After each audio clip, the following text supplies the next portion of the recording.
Yeah, you're gonna have to be my my authority on the music people in this one. Yeah, no, that's fair enough. All right. So yeah, official start.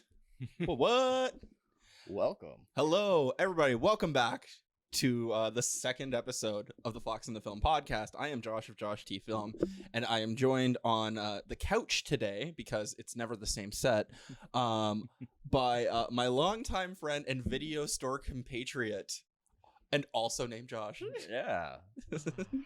we had some fun at that store. Yeah, it's I mean, You were my Dante.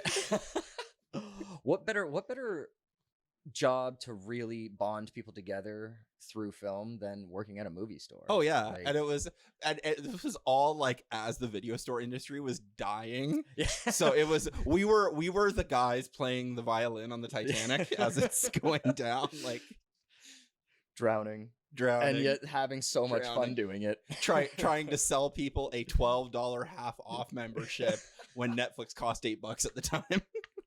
No, but promise me, you're gonna want to use your gas to come in and browse these movies for 2 hours. And then we were supposed to push them snacks too. Yeah. Like, oh man.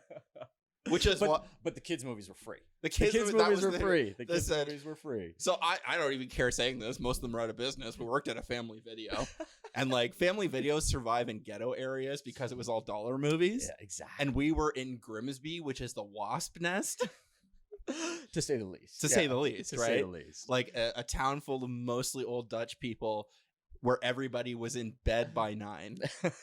It's true. You know what was funny? I always found that so alarming might be a strong word for it, but it is one of those things where it was like you'd get to the store would close at like 11 or 12, depending on the 11 or night. 12, Like depending on the 11, night. even being open to 11 was Yeah, pointless. but it was one of those things.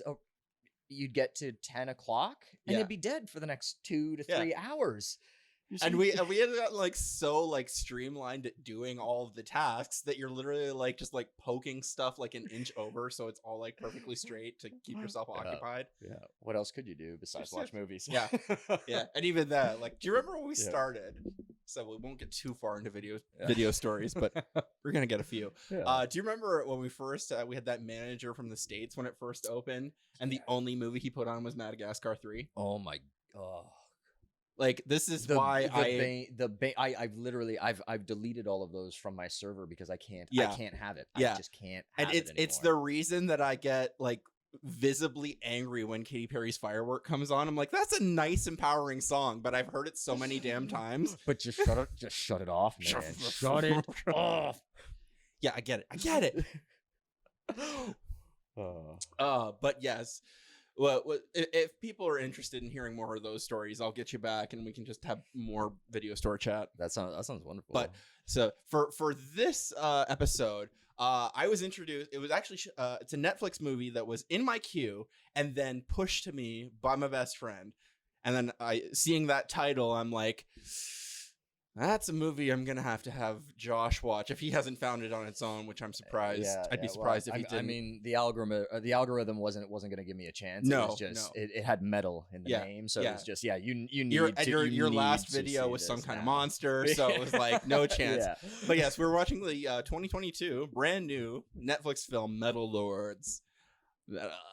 Yes, and So like good. I So knew good. in the opening credits that I was gonna like this movie because it holds on a Dio poster for about 5 seconds, and I'm like, oh, okay, so this is metal I actually know. Yeah. Well, and you know what? That was kind of one of the really large selling features for me because I love all metal.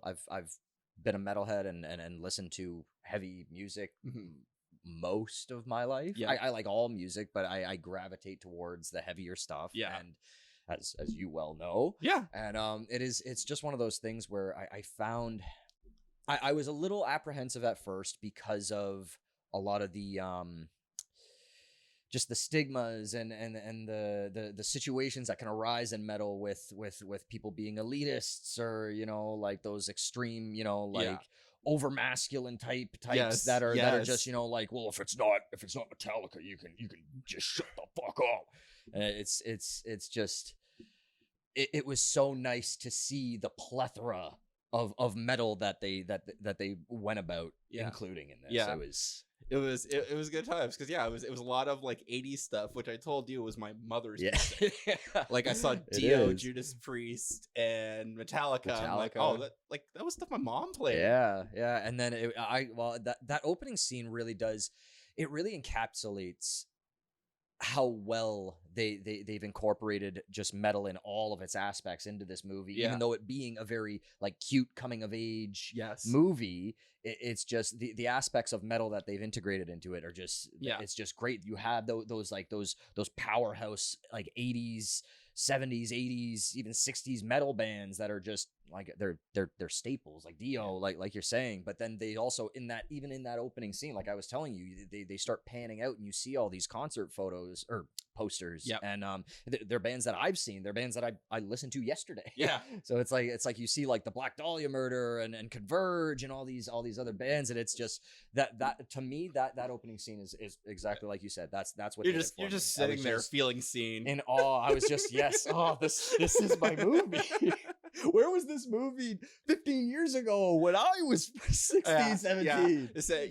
We sort of had this discussion, like, in chat when we were getting ready for this podcast. You were saying, like, you're just watching this movie going, like, this is me in high school, minus the rich dad. Yeah, well, exactly. That's really what it was. It was like my hair was a little bit shorter, but besides having the rich dad, that's exactly what it was. Life was about metal. When I first met you, you were like, you're doing like kind of like a half Caesar. You had the front spikes. Yeah. I was that was that transition phase out that I was trying to, like people had convinced me. I had started to stray away from the path of metal, and it's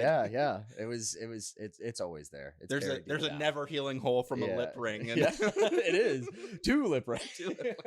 But yeah, it is. No it was sternum though. No, weren't brave enough. I couldn't. Yeah, you know what it was. It was I got to a point with the piercings, and I was like, no, let's just get tattooed, and I won't worry about the piercings from then on.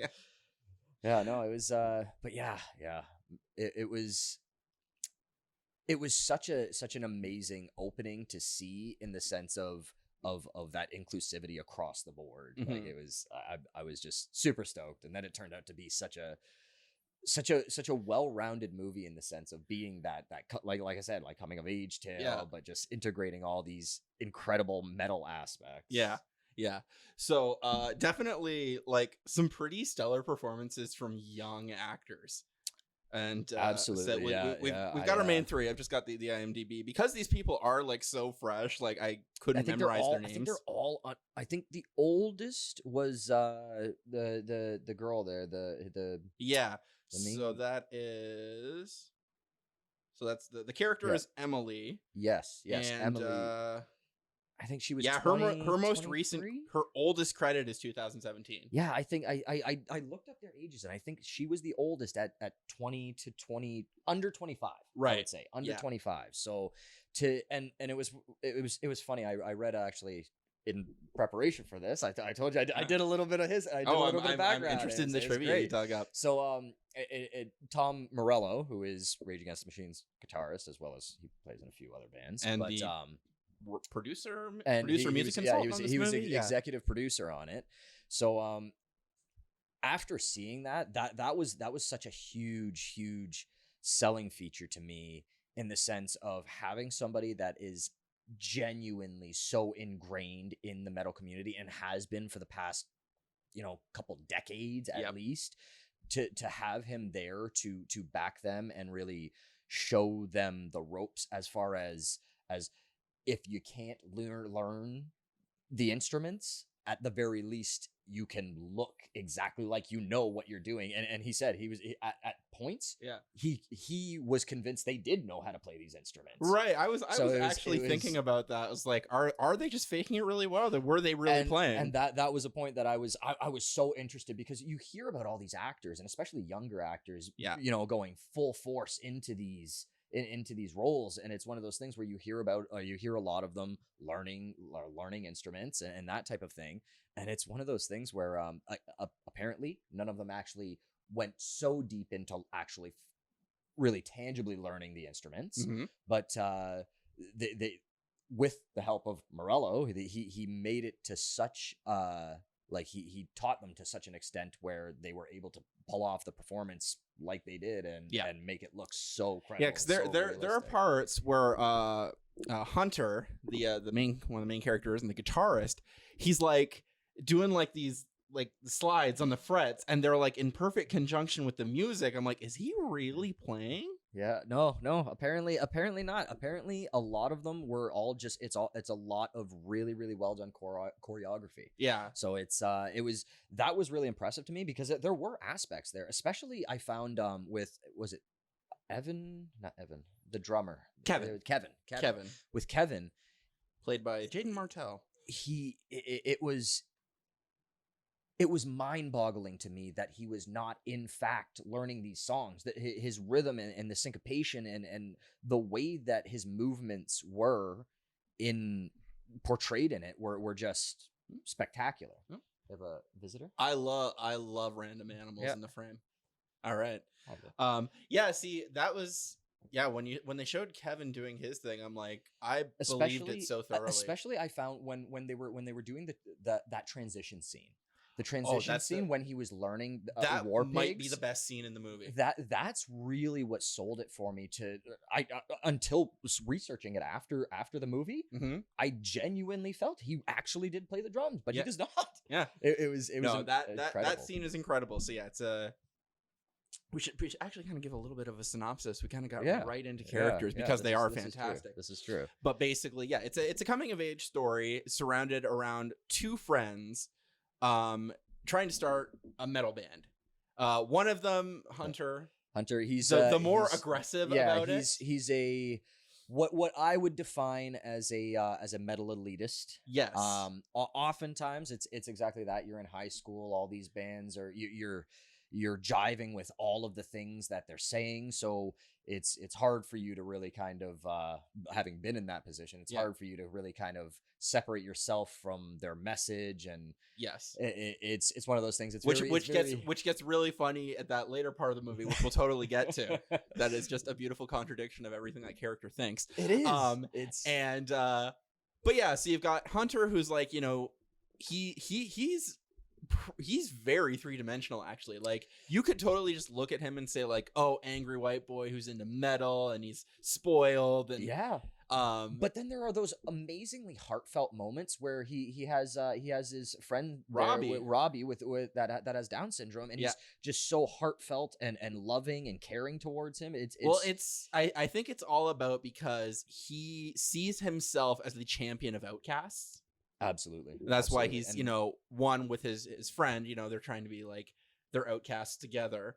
But then at the same time, he has that elitism that won't let Emily in. And that's it really does lend itself and speak very well to the fact that metal really has come a long way in that way. Like, it really does speak to how we've come as a culture in the way of backing exactly that, like backing all the outcasts, but not necessarily having to shun people you don't feel are a part of that. You know, like where I mean, there's still lots of work to go, but like it's come a long way. So it's amazing for a movie like this to come out and speak to those exact topics. Yeah, there's one of the podcasts I edit, Sex News with Ray. Go check it out. She has a great episode with a dude who is like a metalhead, but also a comedian. Oh, nice! I gotta send it to you. Check it out. Yeah, but he goes into some depth about like the metal community, and he like does Twitch and like reviews metal albums, and then says like, you know, he's basically like this great litmus test of the community. He says like, yeah, some are like amazing, like, you know, homes for the huddled masses, and like, you know, others are like angry white men who hate women for some reason. And but then like there's also like the other side of it that's like, hey, like everybody's welcome here and let's shit on Nazis. You're not wrong though. You're not wrong. That is a weirdly accurate description. Yeah, I'm gonna have to check that out. That sounds like an amazing episode. Yeah. But yeah, like I'll send it your way. It is. It's funny the break that you have in exactly that, and it is. It's like I just said. Honestly, I love that it's now a point of topic where it used to be just one of those things where exactly that you would see somebody that was tattooed and listen to heavy music, and you know, you probably think, well, he's probably a biker that, you know, like beats his wife, and you know, like but it's so much more than that. It is that inclusivity of the culture to just back you even though you don't necessarily feel like you fit in. Right. And it's just so well done. Yeah. No, so kind of getting more into the general plot of it. So yeah, Hunter is basically the driving force, trying to start this metal band, and then he has his best friend Kevin, who plays drum singular in the marching band as a means to get a PE, which I was just I was a fat kid around that time, so I didn't want to do PE either. Had that been an option, I might have known an instrument today. And it's the progression is basically Kevin learning how to play a full drum kit. Yeah. Leading to that scene we talked about. Amazing transition scene of he's learning War Pigs. War Pigs by Black Sabbath. And, so great. Yeah.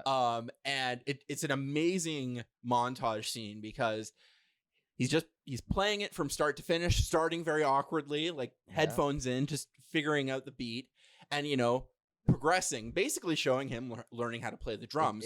But they do these amazing cuts where he's suddenly in a different outfit to show the time has passed. Exactly, yeah. And also with every outfit change, his proficiency goes up one little level till finally he's cut the sleeves off his shirts. You know, his hair is all in his face as he's just jamming out.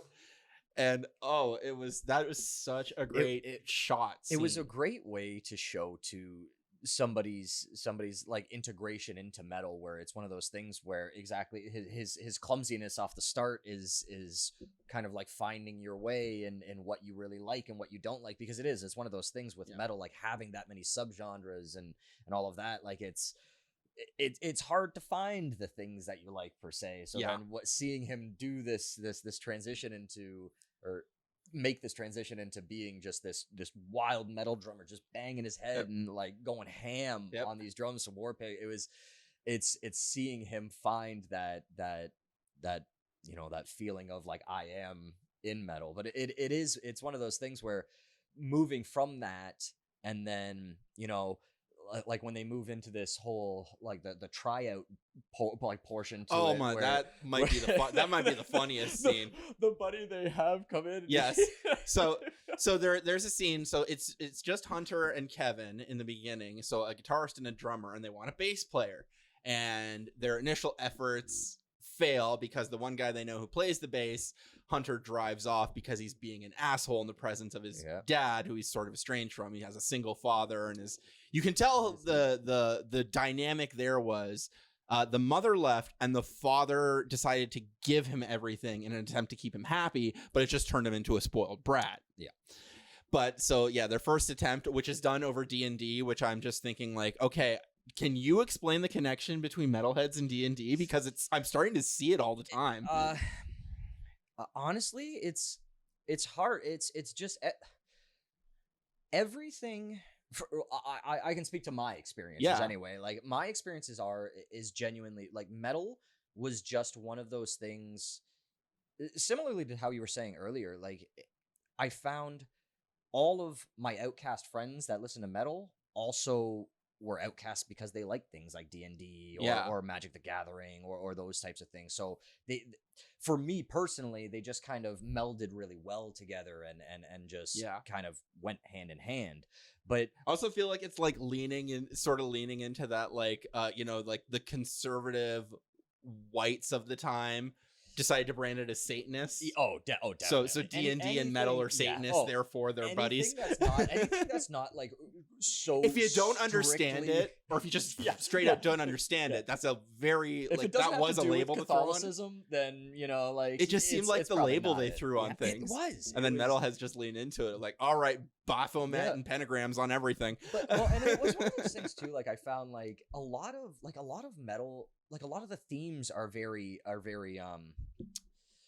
fantasy driven and very very very magically driven, and one of those things. So like having those types of themes be very similar, like it was just very easy to mesh those together, I guess, for them. And genuinely, maybe a weird thing to say, but I have very few friends I can say that to this day that still play D&D that, you know, don't listen to metal. Right. Actually, Right. I think honestly, you might be probably one of my only friends that you know still plays D&D, but doesn't actually. Do listen you to know I've metal never that actually much. played? Really? Really? Never. Never. I have a character. I do. Well, I know you've told me about your character, but I have never actually like sat and actually played a full. I'm but well, we're gonna have to rectify that. but I have read no less than 50 Forgotten Realms books. So you've played. You just haven't tangibly played. Well, see, I read R.A. Salvatore's The Cell Swords, which is basically the sequel to the campaign he wrote. I didn't know that. Yeah, actually. the Witch King. Yeah. But yeah, I didn't digress. know that. Yeah. we were digressing it back onto the metal. Back onto the metal in the movie. Lords, yes. The scene where they are trying to find a bass player, they're holding auditions, and they do this great montage of nobody's coming, so they're like laying on the floor, and he's just hitting cymbals for no reason. And this guy walks in who like looks the part. You see him like, okay, all right, things are happening, things are happening, and this guy proceeds to fake it.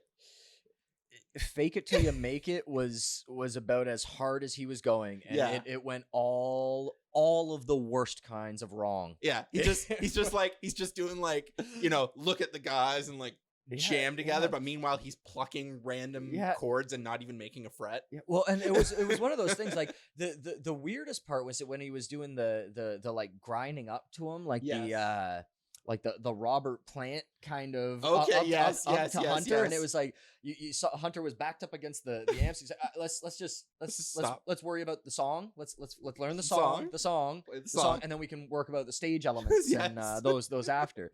And then he just goes ham, starts kicking stuff, and still plucking these random chords. Yeah, but that scene was just, and it's funny too because it was.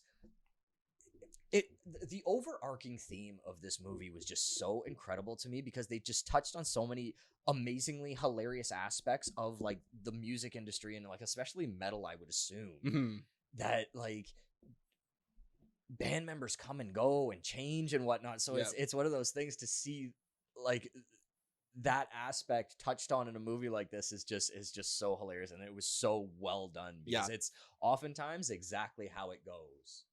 Oop. Got another canine visitor coming in the room. We got another doggy. This is the fun of like recording in people's houses. Yes. One on the couch, one coming in. Cool. If this was at my house, it'd be the exact same thing. Yeah. We friends now? Yeah, he was going all right. bananas earlier. Right. He's like, good now. Oh yes. Good now. Okay, I'm good now. Yeah, so that probably potentially the funniest scene other than, in one of the first like 5 scenes, like Kevin gets drunk at a party and he's like, kind of a small wispy guy, so obviously can't hold his liquor. Oh man. And he's so excited about stuff when he's drunk and he's able to talk to girls finally. The song's actually really not so bad once you hear it. It was terrible. It was so bad. Yeah. So in contrast to these guys trying to form a band at their school, there is another band kind of like what was it? Molly Coddle. Molly Coddle. And it's basically the entourage of the popular kids, but at the same time, they're not what you think.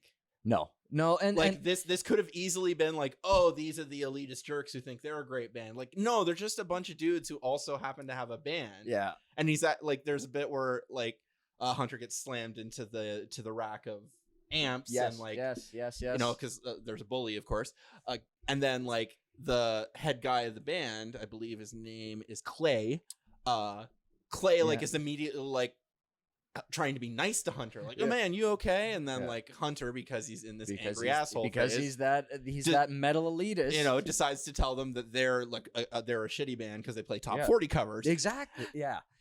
And then that guy proceeds to go like, well, sorry you feel like that, man. Well, what, you have a band? He like proceeds to ask him, like, and then do you play? And then sets up the are you relevant? Yeah. And then sets up the climax of the movie by saying like, oh, I guess we'll see you at the Battle of the Bands then. Yeah.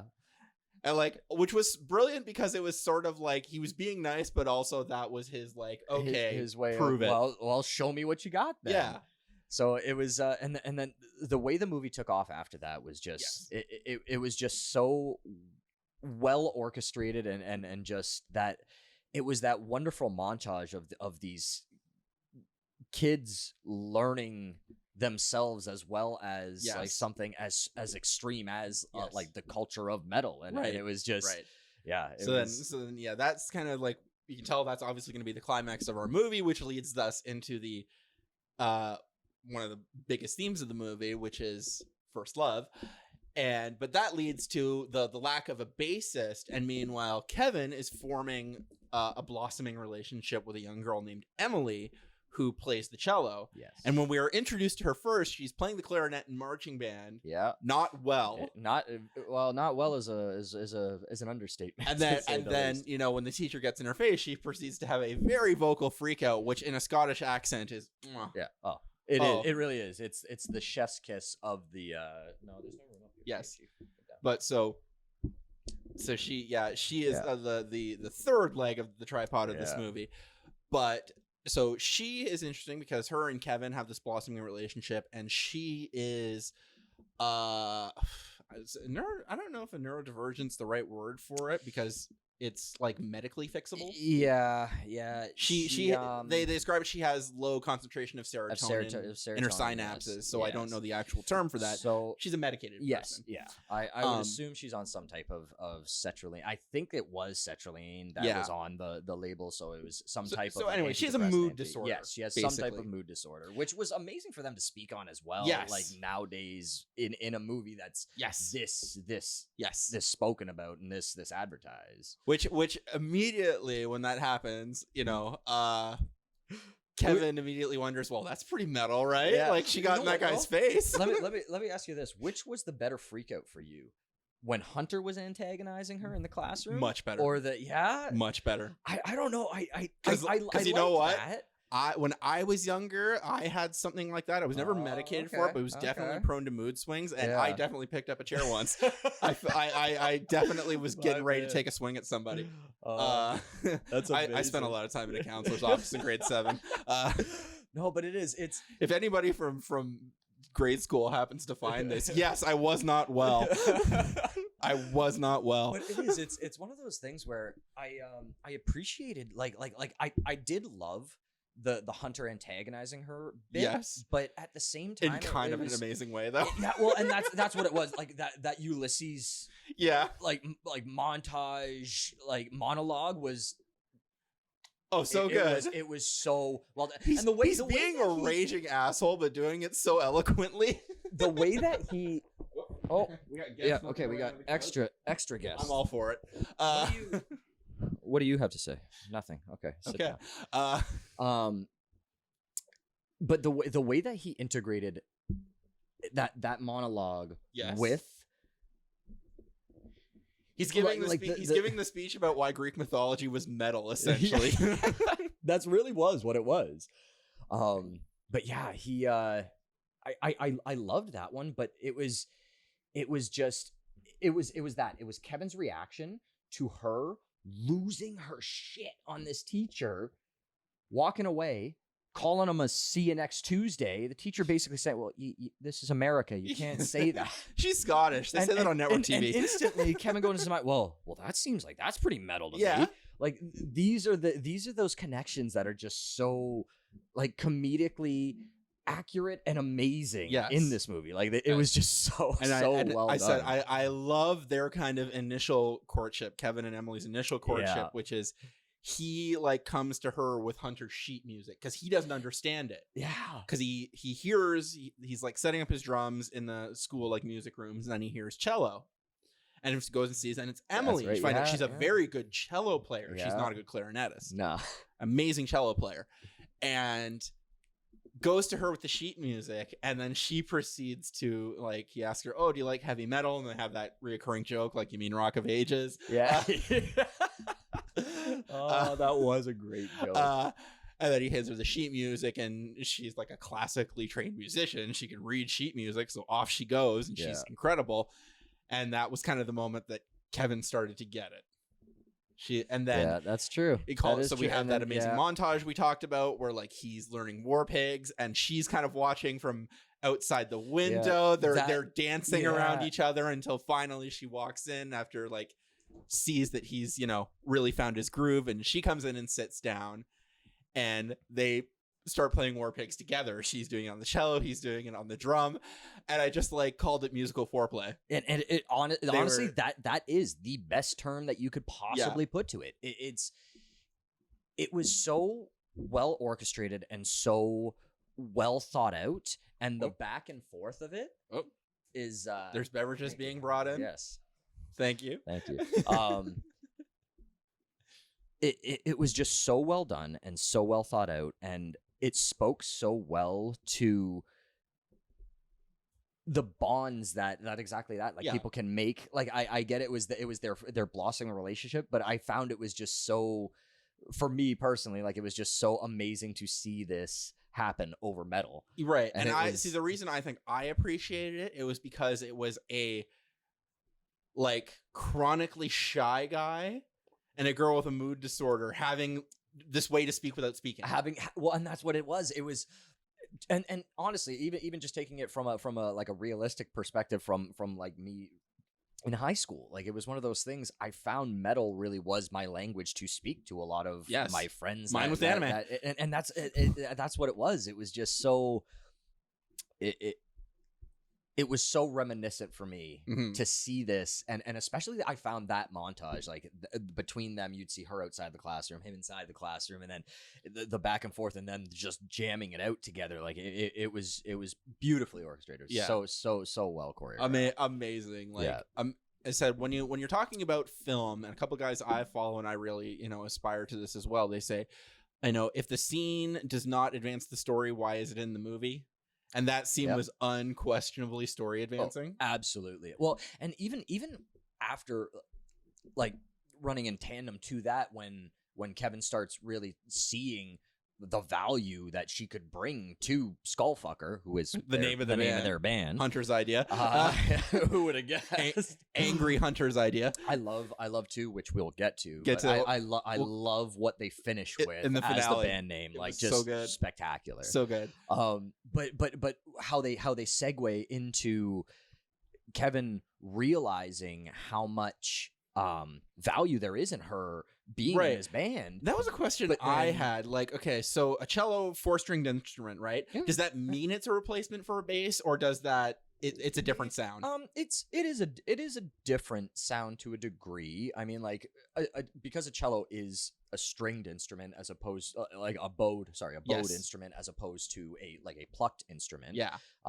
It does bring a different sound, but it's one of those things. Is it filling the role properly? Basically, it absolutely can fill the role properly, and it's one of those things. Like it's really not even that far of a departure from like what you typically see, like an electric bass, a bass guitar, exactly on stage. It's one of those things where there's so much classical and orchestral elements in metal, and 95% of metal that it's just a natural progression for it too. There are definitely times in throughout the movie that like I started like seeing like why you could be elitist about this because of how much more technical the playing is compared to your typical top 40 stuff, which is the infamous 4 chords count. Well, and I'm just like. And there's an amazing part we're talking about, like, the speed at which a metal guitarist plays. It is belligerent's about the nicest word I can think of for it, but genuinely it's one of those things though, like when you think of exactly like you're saying, like the technicality and whatnot. When you think of the most technical kind of music you can think of, most of the time people will say classical comes up, right? And it's one of those things where like without classical music, metal wouldn't exist. Yeah. So it's one of those things, and again, typically classical is usually synonymous with being stuffy and being elitist, and so until Christmas time when Trans-Siberian Orchestra comes around. or a couple guys have some really cool YouTube videos. Shout out to cello guys. But yeah, or piano. It's piano guys and 2 cellos. Those are the ones they took off. It's amazing to see just the amount of I mean, like having Tom Morello as the producer definitely helped, but it's just seeing the amount of care and just detail that's put in it, and especially like at we'll get to this, but her electric cello that she pulls Yes. out at the end, like that is those are the literally those gave are the me moments goosebumps. that- Like the it was- cinematography to it too. Yes. Like as she pulled it out of the case, just There were a couple like amazing cinematography moments in this that I'm like, well, I'm watching this and I'm like, you know, I've been very like camera conscious lately. sort of. That's what I do, right? And I kind of found out like, you know, all these original Netflix movies, they kind of have this same general look. And it's because Netflix kind of has pre-approved cameras that they will allow. Oh, The biggest one being the Arri Alexa, which is kind of the up version of the one we're shooting on. We're on a Blackmagic Pocket Cinema for anybody who cares. That's my workhorse camera. And so yeah, the Arri Alexa is kind of the pro step up. Okay. And that's but they only stick to those cameras. I believe the Arri Alexa is approved. It depends on the format. Oh, okay. There are different rules for feature movies versus documentaries. Oh, okay. Yeah, that's fair. But I can say with a pretty high degree of certainty that this movie was shot on an Arri Alexa. But they definitely have these great cinematography moments. Like there's a point when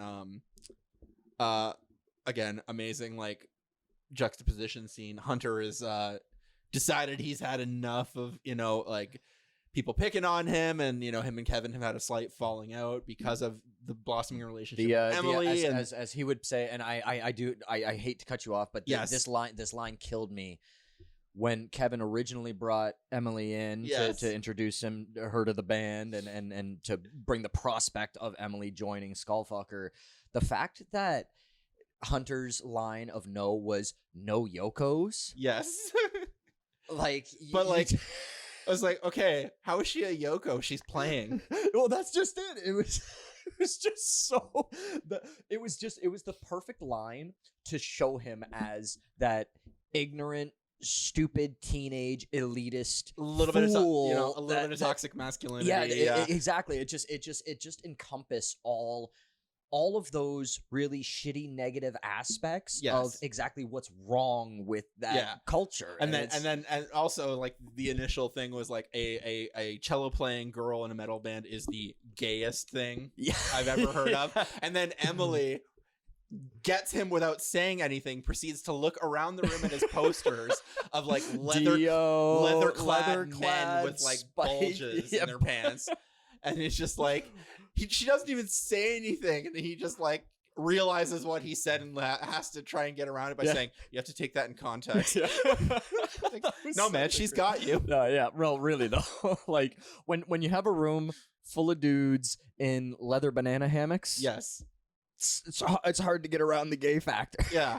It's an old Patton Oswalt joke too. He says like, if you're into 80s hair metal, I got some news for you. You're gay. Just accept it. just accept it and be happy. To which I had to go like, well, I do like 80s hair metal and I recognize the spectrum, so I guess okay, a little bit. Oh God, so good. but yeah, so it's all of the blossoming relationship, you know, kind of comes to a head, causing friction in the friendship, leading to this point where it seems like, you know, the band's fallen apart before it's even actually like gotten off the ground. Yeah. And you know, Hunter's like behavioral issues eventually, you know, get the better of him, and his which culminates in a hilarious scene of Kevin has made friends with Mollycoddle, the top 40 band, and they've asked their drummers away at rehab because he's trashed all the time. Stoned on the devil's lettuce. Yes. And so their drummers away. They ask him to fill in at a wedding after like hearing him in you know, practicing. So and again, showing that like the guys in that band are not like douches to be overcome. Yeah. No, well, and it's funny because I loved the scene of him playing with them at that wedding. Yes. For that reason. And it was one of those things where like I loved it and hated it for two very different reasons. Like I loved it because it was one of those things where it was hilarious to see somebody who subjectively in the movie is a very technical metal drummer. Yes. And even when Mollycoddle is approaching him to play, you know, they're saying, well, you could learn our songs in 10 minutes. Like, we've seen you play. You're wild. And that's it. He's listening to it. It's like, oh, is this pretty much it? Like, same beat all the way through? Yeah, pretty much. Yeah. Well, and you can see him drumming. He's just 1, 2, 3, 4, 1, 2, and then at the wedding decide he's bored and throwing in these blast beats and like working the double bass pedals a little. Like, I'm bored. Let's do this. Well, it was, and see, it's funny because and everybody digs it though. It wasn't an awkward moment. It was like, and it was, but that was exactly it. It was one of those things where because everybody loved it so much, it was one of those things like I almost hated it a little bit because it was that showman. Like it was almost like you could see Kevin thinking he was an elitist to a degree. Yeah. Afterwards, you see him come out, and then kind of the somber look on his face, where he almost kind of feels weird in the sense of betraying Hunter, having played with another band. But it's one of those things that with that whole falling out to them, it was just such an interesting dynamic to instill in having him play for a different band and having that conflict within himself. And since we're at that part of the movie, we have to lead into my favorite scene. Where Kevin at the wedding is now like, you know, a bottle deep into some champagne. This hot tub scene is just like, and proceeds to walk outside, and like the kids have obviously been having fun. There's some nudity and you know, some obvious like escapades. There's a pool there. There were escapades happening, and he meets this. Well, not meets. He had actually met her earlier in the movie. Had a bit of a short dialogue when he was, you know, hammered, which leads. She has a great line of like, "Every time I see you, you're wasted." She was adorable, but you know, the cute blonde girl who he was like eyeballing before him and Emily get together, and you know, she is in a state of undress in the hot tub and beckons him in. He's kind of wasted. So he engages with the situation, and they have some cute back and forth, and then she proceeds to make her move on him. Leading to Kevin having an amazing, I don't know like why they went with a hallucination. He was just drunk, but he hallucinates various prolific metal musicians. Giving him advice on the situation. We had Scott Ian there from Anthrax. Tom Morello was there. Rob Halford from Judas Priest was there. I cannot remember who the fourth one was though. There was it Kirk Hammett from Metallica? I think it was Kirk Hammett. Yeah.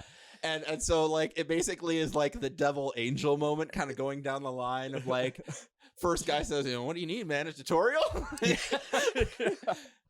Oh god. And then just having Tom be like, well, you know, like he has Emily, you know, like he's got a good thing going for him. Why should he ruin it with this? And then proceeds to the next guy who's saying the girl's name is Kendall. Of course it is.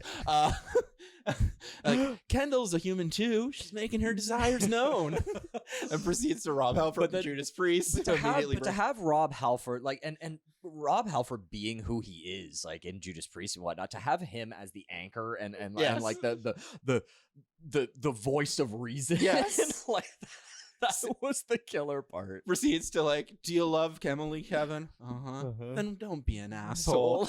And then you know, Kevin proceeds to snap out of it and extradite himself from the situation, declaring that he has a girlfriend, like so that he's done the proper thing and also not really hurt her feelings. Exactly. He went about it in the most chivalrous way you could go about something in that scenario. It was like, I couldn't even blame him for the slip because this was alcohol brain and he came back in time. Exactly. He spoke with his metal lords and they allowed him to continue on the but leads to the line of like, while it's happening, you know, Kendall's, you know, kissing on his neck and he's like, you know, 6 months ago, I didn't even know who these guys were. And now they're all making some really good points. That was such a great line. And then when he finally extradites himself from the situation, he goes, thank you, Rob Halford from Judas Priest.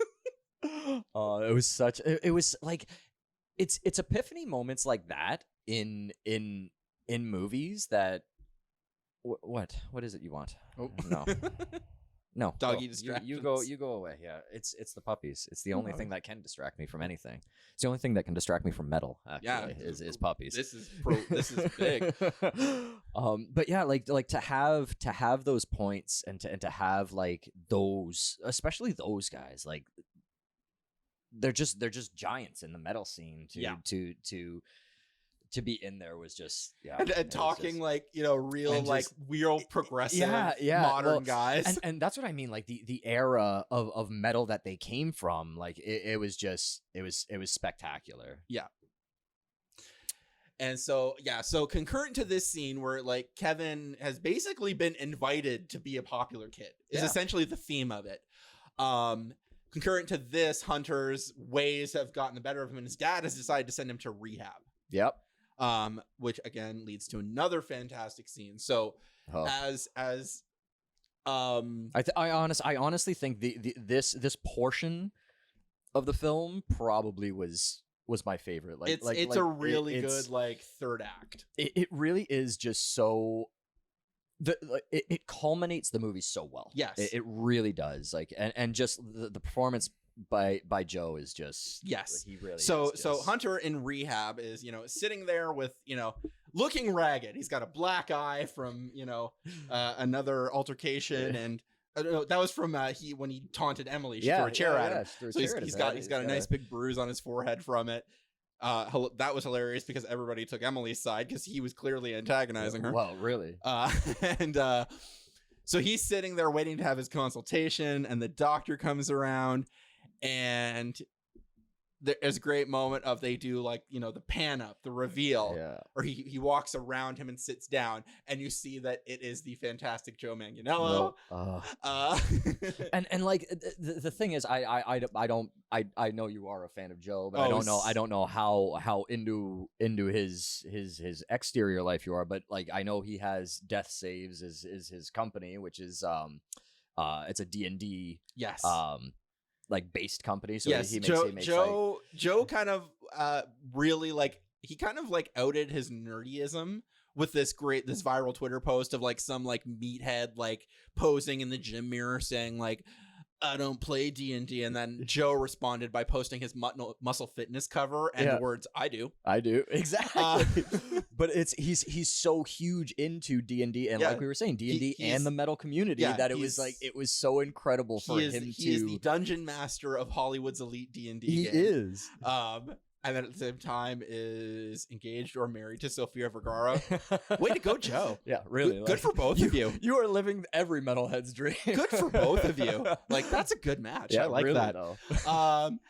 And so he's revealed to be Hunter's therapist. One of his therapist, and also one of his... happened to be, this was mentioned earlier in the movie, he happened to be Hunter's like high school idol. This guy named Troy Nix was in the one metal band from their school like 10 years before they went there, and they had broken up, and that was one of Hunter's manipulation moments because he's always trying to manipulate Kevin with guilt or whatever. Of course. And then finds out like his therapist used to be like the metal guitarist in his like idol band. And so they proceed to have a very hilarious discussion. Like Joe, being his therapist, is trying to like find out what it is, and is like goes to the litany of like substances you could have done, and gets Weed? to like coke, H, wait, no, shrooms, no, what is it? Sleep too much, metal, man. Sleep too little. And his answer is like, so why are you here? Just fucking metal, man.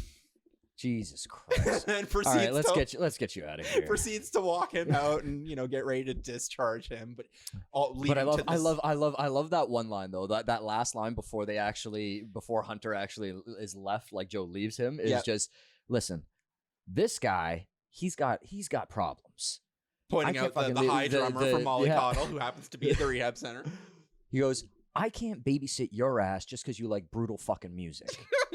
Like, really though? Like, it was. How many times I got told in high school, like, what the hell's wrong with you? How can you listen to this Satan music? It's like, I don't believe in any of that stuff. I just like brutal music, man. And then proceeds to set up the final like hurdle of tension, saying, I can't discharge you till the weekend, and the Battle of the Bands is the next day. Yeah. Which leads to the olive branch moment of like Kevin saying like, you know, he is my best friend, and if it wasn't for him getting me into metal, I wouldn't have learned to play, and I would have been brave enough to talk to Emily. So he feels like he owes him this last favor, and goes to break him out of rehab. Yeah. And does, you know, with a great fire alarm trick and a little bit of a foot chase. They bring the drummer from Mollycoddle with them, and they get to the car, and there's Joe. There's Joe. There's Joe. He knows what's up. And like thinking like the tone is like, oh, we're busted. And then he proceeds to show one of Hunter's guitar picks and says, this thing is useless. And then flicks it so well plays right off of Kevin's face. Yes. Like just expertly flicks a pick at him.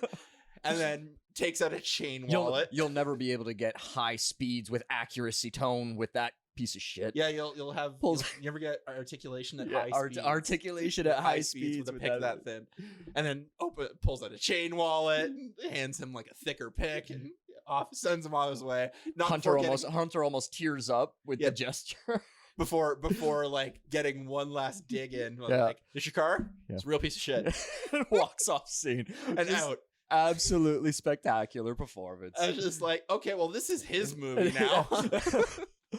So needless to say, they get in the car, take off to Battle of the Bands. No, there's a more important stop off. Yes, that's they right. Have to do a second olive branch where Hunter has to apologize to Emily and ask her to come in. That is right. He makes his peace with the line that my best friend sold me the movie with. He says something akin to, your behavior was violent, erratic, and metal beyond reproach. It was so well played. Invites her into the band, and she says, and she seemingly denies, saying that she's not ready. Has a seeming moment of reluctance, saying, and that was the key. That was the key line. There was, I'm not ready. Yep. And then runs back in the house, and so they Hunter and Kevin head off to Battle of the Bands, thinking that they're a duo. With Hunter now having been shown what can be bad, because this dialogue with Joe included more stuff about why their band broke up, and it was more about, you really do need to be friends with your bandmates because you're going to spend all this time with them. But it's that moment of enlightenment to him, where it's more the relationships that you're making and the people you're surrounding yourself with, your image, than the way that you're. It's not about your hair, it's not about your shoes, it's not about your T-shirt. It's about who you're in the band with, and if you can be family with them, because that's really more or less what being in a band like that is. Yeah. So it's And so they go to the Battle of the Bands. They're getting set up, thinking that they're gonna have to white stripe it. That was one of the jokes. And seeing his reluctance at admitting that, they show up, and the singer from Mollycoddle's there, and he's like, oh, so you guys are a duo then? I guess so. Yeah. Oh, something like the White Stripes. Hunter's face. Reluctance. Yeah, like the White Stripes. It was so good. And then Mollycoddle goes on, and I think they're singing like Imagine Dragons. Yeah, some Ed Sheeran or Imagine Dragons. They were doing a lot of Ed Sheeran before, but for Battle like of the Bands, that. I think they did. Yeah, they did Imagine Dragons, and they're they've got their drummer with them, who's sober for the first time ever. Is he wasted? Nah, man. All right, thanks, man. All right, let's go. And Hunter and Clay from Mollycoddle have this moment, and Hunter bees as nice as he can, says, "You guys are good at what you do." That was so he doesn't good. want to call them good, but he can't bring his elitist. He's not self. all the way there yet. Remember, he is a teenager. He's in high school. He can't give it all the way up. Yep. But he does give them that. He has this reconciling, and Clay again, who's very nice throughout this whole movie. That's what killed me too. Is just like, he's supposed to be the rich kid. Yeah. Well, he was supposed to be. I figured he was going to be that ignorant rich kid, and he was just he's just this sweetheart who's around kind of as a tool to like advance certain parts of the plot. Almost. And there needs to be some sort of, who are they against? Like, they're in competition. They're more like friendly it's rivals. More of a rivalry. They're friendly rivals. Not enemies. Yeah. But so it leads to this moment where it looks like they're going to be a duo, and Hunter says it'll be like jazz, like, because it's two instruments and they don't really know what they're doing. And then it happens. And then the scene comes happens. our savior. Yes. It's Emily. And she looks awesome. She looks just as metal as a chick walking into a battle of the bands can look. Yeah. Decked out black dress, black knee-high leather boots. Yep. The like we were saying earlier, the reveal of her electric cello was like the cinematography was top notch. The music, it was just so well orchestrated, and it was just metal as fuck. Yep. It was so well done. She slams it down. It's like this really thin profile. It's like matte black. Yeah. And then it pans up to her. Now I'm ready. What a line! What a line too. And like you don't get a more badass entrance than that. And Hunter says the one thing you can say. Yeah, dude. So surely enough, so now they're getting ready. Mollycoddle's finishing up their set. And they're getting ready to hype themselves up. Surely enough, they're getting 3, 2, hyped 1, up. hurrah, Yeah, hurrah! and they say, So Skullfucker! Principal comes around the corner, and turns out that Skullfucker is not an appropriate band name for a battle of the bands. And then Emily, in a fit of brilliance, dashes off to the art room. Yeah, so stops and talks to the janitor, who she has a close relationship with, apparently. I think they're just saying, like, because it's the idea of, like, the outcasts are often the ones who are, like, kind to custodial staff. Yeah, it's all the people that you never talk to them. Yeah. You never assume and that you realize you have all that power because she knows the custodian. She can get in the art room. Yeah. She says, hey, Frank, can I get in the art room real quick? Yeah. Ends up painting Skullflower as their replacement. It does an amazing job on the drum heads. 3 letters. Yeah, 3 letters. And the logo was a skull with a knife in it, and she turns the knife into a flower. And do you think they did that on purpose? Change the 3 letters for the 3 members of this movie? I think that might be a little... that was the metaphorical change? I don't know if it's that deep. You don't know? I don't know. I hope it is. I hope it is. It's DB Weiss, right? So it's which we need to get to. It's like I don't know if it was that if it was intended, intentional, but you know what? I'm putting it in there. I'm saying it was. I think it was more of an anagram moment of like, how can we make this appropriate? Oh, for sure it was. And so they come out under the name Skullflower and proceed to play an original song that Hunter wrote and was kind of, you were hearing bits and pieces of throughout the movie. Yeah. They proceed to play a real headbanger called Machinery of Torment. Yeah, honestly. And it was such a great, like, it was a great song. It was a great song. The solo ripped. It was, and I mean, like, how the song ended was just one of those incredible, horrifying moments that it was that just was also like, so metal.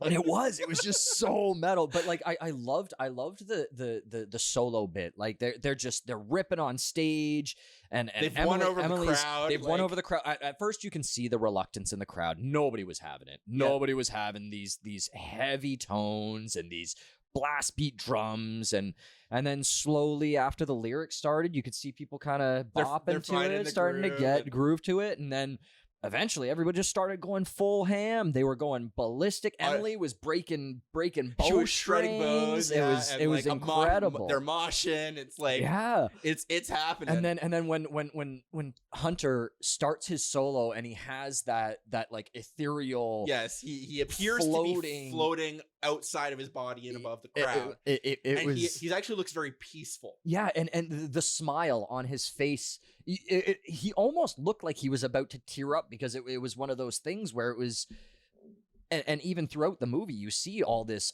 reluctance and negativity towards metal and how it's viewed, and similarly to how it's still viewed nowadays, and it's so to see that kind of emotion and wonder in his eyes, and see the crowd going ballistic, even for people that clearly didn't like metal and viewed metal as Hunter personified, you know, like it was just such an incredible scene, and like such an amazing visual to put to that like enlightenment. Yeah. So and then it culminates with the moshing kind of leads to like Hunter's bully was like trying to get to the stage to go mess him up or whatever, but the moshing pushes him kind of into Hunter on stage, who goes into the rack of amps, which then proceed to fall on Hunter's leg. And when they pull the amps off, it is a nasty break. Gnarly There is bone out of the skin. Yeah. Oh. And Hunter, screams with, a great metal scream. Yeah. Oh yeah. That it was 80s hair metal scream to the max. And then that's kind of the culmination of the scene is he's passing out from pain. The last thing he sees is his buddy Robbie giving him horns, and he passes out from the pain. And it leads into the resolution scene where they're jamming together in Hunter's basement in a mirror of the opening scene. Yep. Where it was like kind of Hunter alone in there playing with all stuff. 3 of them. And now they're a complete band. Yep. Hunter has a bit of a moment of reconciliation with his father, saying like more of a, hey, I'm not perfect, but I'm trying. And his dad basically says the same thing back. Exactly. And they have this moment where they're like happy to be together, happy to be friends, happy how things turned out. They didn't win the competition.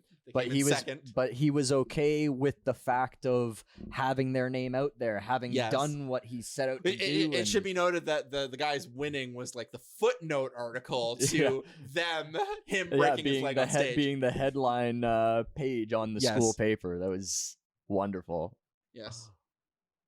And so they have this beautiful moment of resolution. You can tell that Emily and Kevin are falling like pretty in love actually, but now Hunter is now not a force of opposition to this. He's kind of the accessory. They're now all friends, and it's a beautiful moment. And it for the first part of the credits, they all play War Pigs together. So Hunter, Emily, and Kevin all together. Honestly, I don't even care that they weren't playing it. It was so well done and so well orchestrated, and so it was just such a great rendition. They shot that. They're all sitting and jamming, and they're happy, and Emily's got that amazing cello, and she's kind of like complaining about the bow again, mirroring the opening scene where Hunter's complaining about his pick. So a great mirror bookend scenes, and then into the credits, and then finally they play, when it goes to black, they're done with the scene. They play the actual studio version of Machinery of Torment, which played by Tom. I think it was played by Tom. Yes. And just culminating, you feel great by the end of this movie. Like it honestly, it was one of those things. I was a little apprehensive to watch it at first because with any kind of coming of age type tale, I'm always a little apprehensive with it, especially when it's something like this, like where it's so deeply ingrained in a like some type of culture. Like, and especially something that's like anime or like metal or like where something is a little more niche that way. Yes, it's I find it's harder to really nail down those aspects in a very understandable, relatable, and comedic way to where people are actually going to enjoy it. Like it's one thing to make these jokes, but it's not. And have people understand them, but it's another thing to make them and people actually enjoy them and laugh and be able to relate them, right? Yes. And this movie, like throughout, it was just so on point, so well done. The acting was again, I said it before, some really fantastic acting from some young actors. I also loved I blank on his name, so I just have it here. Brett Gelman, who fans of Stranger Things will recognize as Murray, plays Hunter's father, and he was great because like the skullet, man. Oh, the skullet he has on that thing, like just so it's so like bad. they have really so greasy. They have like really great like tension, and then also like the resolution is real. Like he shows a sweet side. He's fantastic. I love him in Stranger Things, and I loved him in this. And but the 3 main actors, fantastic. Joe's honestly, he's one of those guys. I don't know what it is about him, but maybe it's his charisma or just the way he comes across on screen. But I have yet to find something where he's been in, even in like a small like cameo type role, like Dead Man on Campus. Okay. He was their wild ass roommate, and he was in it for like maybe 15 minutes, but probably the most memorable part of that movie. Oh yeah, my favorite Joe moments are in he had a reoccurring character on How I Met Your Mother. Oh yeah, Culminating on that scene in the courtroom. The episode's called 12 Horny Women because he basically just like is seducing the jury with his Jonas.